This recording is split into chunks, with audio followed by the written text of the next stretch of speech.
दोस्तों, ये कहानी कुछ साल पहले की है। एक दिन जब प्रीति स्कूल से घर आई हूँ तो उसको अपनी मम्मी के कमरे से अजीब सी आवाजें सुनाई दी। जब प्रीति ने दरवाजा के छह से अंदर देखा तो उसके पैरों तले से जमीन खिसक गई थी, क्योंकि अंदर प्रीति की मम्मी किसी पराये मर्द के साथ आपत्तिजनक हालत में थी।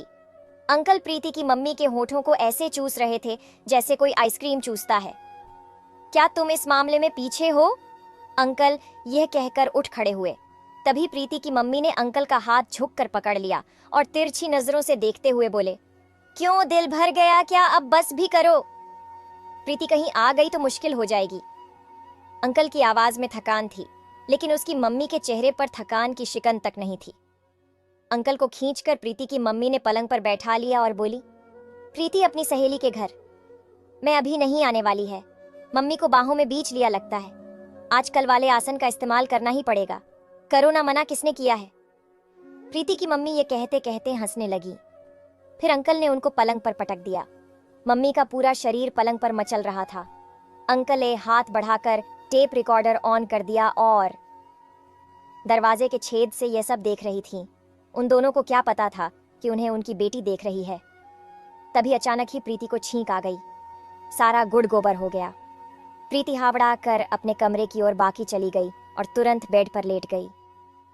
प्रीति को अपने आप पर बहुत ही गुस्सा आ रहा था। इस ना समिति ठीक को अभी आना था।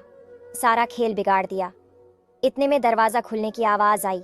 प्रीति फटाफट बेड से उठकर कपड़े बदलने लगी ताकि मम्मी ये समझे कि प्रीति अपनी सहेली के घर से अभी अभी आई है। इसे भी प्रीति की मम्मी प्रीति के कमरे में आई। प्रीति ने देखा, वह काफी डरी हुई लग रही थी। वह प्रीति के करीब आकर बोली, कब आई? काजल घर पर ही थी। हाँ, घर पर ही थी। प्रीति इतना कहकर बाथरूम में आ गई, क्योंकि वह अपनी माँ से कोई सवाल नहीं करना चाहती थी।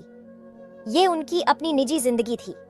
ना जाने किस मजबूरी में ये सब कर रही थी। कोई कारण जाने बिना प्रीति अपनी माँ को कुछ कहना ठीक नहीं समझ रही थी। वह पापा से इतनी बड़ी बेवफाई क्यों कर रही थी? ये बात प्रीति को अंदर ही अंदर कचोट रही थी। प्रीति शुरू से ही उस विचारधारा की थी, जो भी काम करो खुलेआम करो, किसी से धोखाधड़ी ना करो। कोई भी काम बुरा नहीं होता है।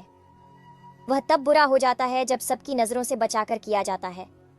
मम्मी को पापा पसंद नहीं है या पापा मम्मी को खुश नहीं कर पाते हैं तो वह अंकल के साथ पापा को तलाक देकर रह सकती हैं। ऐसे छुप छुप कर जो वर्क कर रही है, इससे तो परिवार में गंदगी ही फैल रही है। प्रीति अपने मन में यह सब सोच रही थी। करीब आधा घंटा के बाद वह बाथरूम से बाहर आए तो उसकी मम्मी बेडरूम में थी, पर अंकल जा चुके थे।